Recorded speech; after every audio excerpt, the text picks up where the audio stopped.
"Your services are no longer required," Lana announced, her voice carrying across the mahogany table in our family's boardroom. "Clear your office by tomorrow." I observed the faces around me, board members with raised eyebrows, executives shifting uncomfortably in their leather chairs, and my sister with that self-satisfied smile I knew all too well. She had waited years for this moment. "Is that all?" I asked, my voice steady despite the anger bubbling beneath. "Yes, Valerie, that will be all," Lana replied, already turning her attention to the next agenda item. I gathered my notepad and pen, nodded politely to the board members, and walked out with my dignity intact. The heavy door closed, behind me with a soft click that belied the magnitude of what had just happened. I had been fired from our family business, Connors and Tate Solutions, a company I had helped grow, from a struggling regional logistics provider to a national powerhouse. My name is Valerie Connors, 43 years old, and until 10 minutes ago, I was the executive vice president of operations at the company my grandfather founded. For over a decade, I had been the one securing contracts, building client relationships, and structuring the deals that accounted for most of our revenue.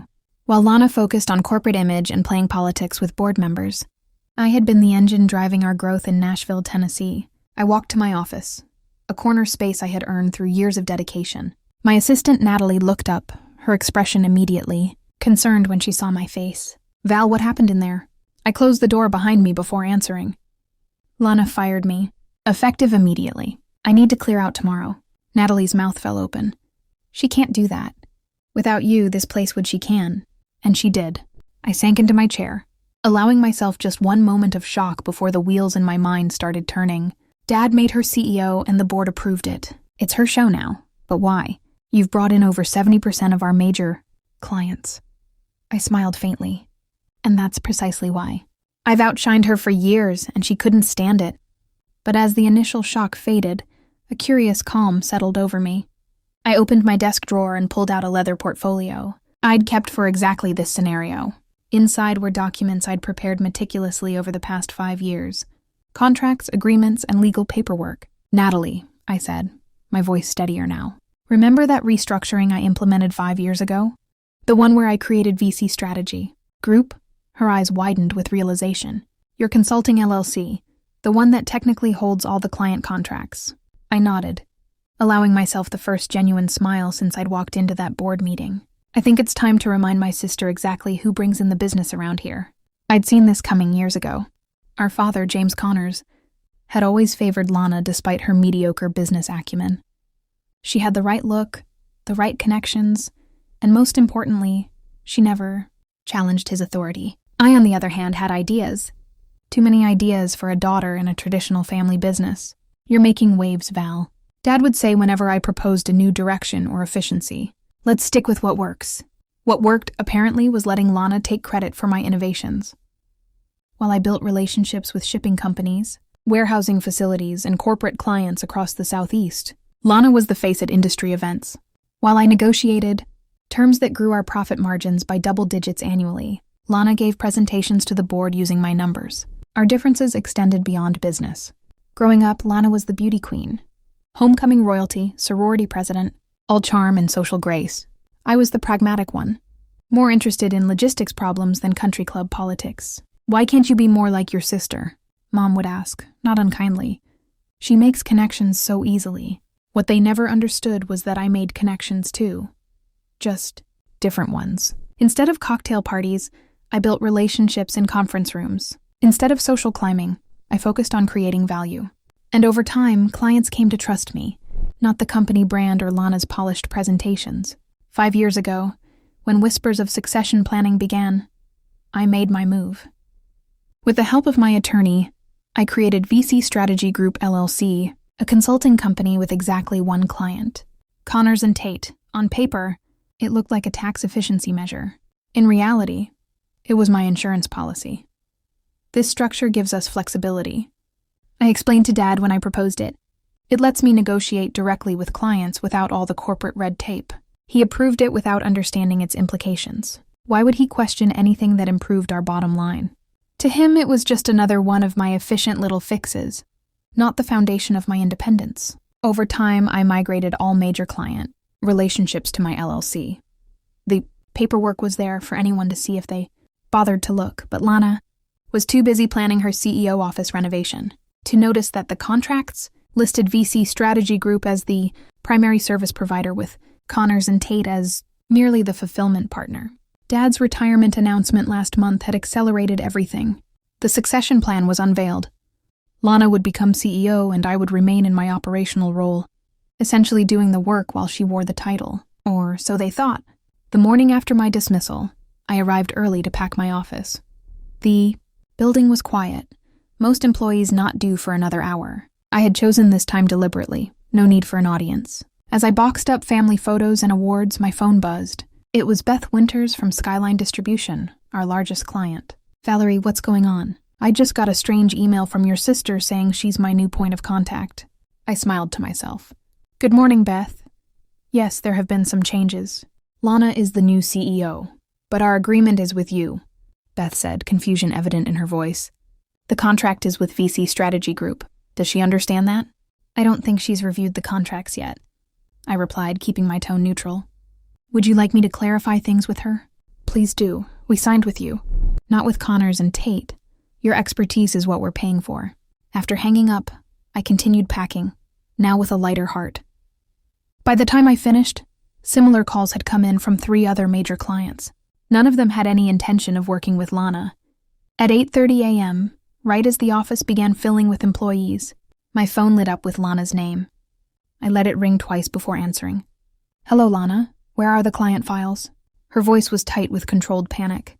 And why is Beth Winters saying she won't work with us anymore? The client files are exactly where they've always been, I replied calmly, in the shared drive organized by account.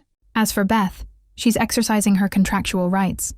What are you talking about? What contractual rights? I could picture her perfectly standing in her new CEO office, probably wearing one of her immaculate pantsuits, her face flushed with frustration. Check the contract headers. Lana. All of our major accounts are contracted through VC Strategy Group, my consulting company. Connors and Tate is just the fulfillment partner. The clients chose to work with me, not the family brand.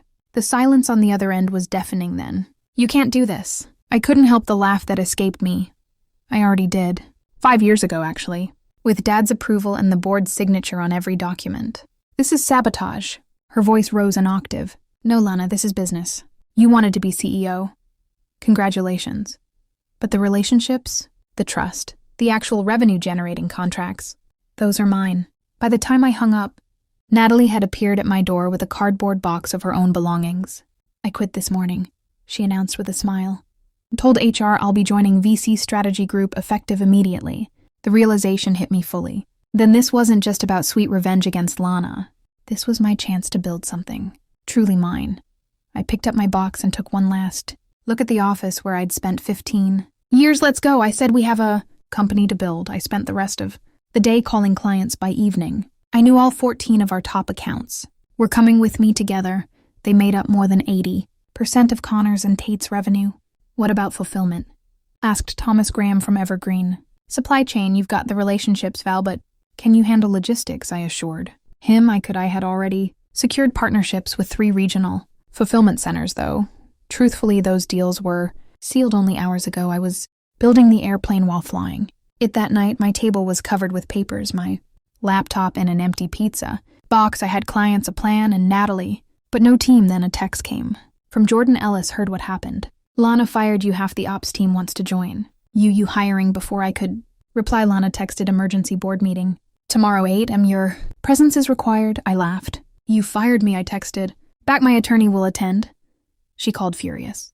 The board wants answers. You owe us, she snapped. I don't owe anyone anything. I said you fired me. She brought up the contracts. I reminded her she never understood how the company worked. Dad will never forgive you, she said. Maybe, but I've learned to live without his approval. Later, a text from Dad. We need to talk. I ignored it. I had a company to build. Lana thought she'd won, but she'd only set me free. I opened my laptop and wrote the first line of my new business plan. VC Strategy Group, full service logistics solutions. The next morning, Jordan sent a list of 8 employees ready to join by 8 a.m. I was leading my first meeting as CEO of VC Strategy Group. We have clients but no infrastructure. I told them we're building this on the fly, but we've got what Connors And Tate lost relationships. That matter, Grace, my lawyer, called after the board meeting. Lana tried to sue you, she said, but the board shut her down. They even offered you a new deal, 5-year contract, 7 figures guaranteed. I almost laughed. They fired me, then offered to hire my company. Tell them I'll review it, I said, but we're moving forward with our client soon. A courier brought an envelope with the offer and a note from Dad. You've outplayed us all. I should have made you CEO years ago. I stared at it, emotions mixed, then a text from Lana. This isn't over. Of course it wasn't, but for once I wasn't scared. I had the clients, the team, and leverage. Weeks later, we were exhausted but growing. The board offer sat on my desk. I told Grace to raise it 20% and include 5% equity. She said it felt personal, maybe. It was, I admitted. Lana finally called, wanting to meet. We met at a coffee shop. You look tired, she said, building. Company is exhausting, I replied. You never trusted us, she accused. Trust has to be earned, I said. Dad ignored me. You took credit for my work. We're family, she said. Family. Businesses fail because people confuse loyalty with business sense. Dad made you CEO because you're his daughter, not because you earned it. You made a secret company to steal our clients, she snapped. I protected what I built. You fired me, I said quietly. You lit the match. I'm just making sure I don't burn with it. She stared at me and finally asked, so what happens now?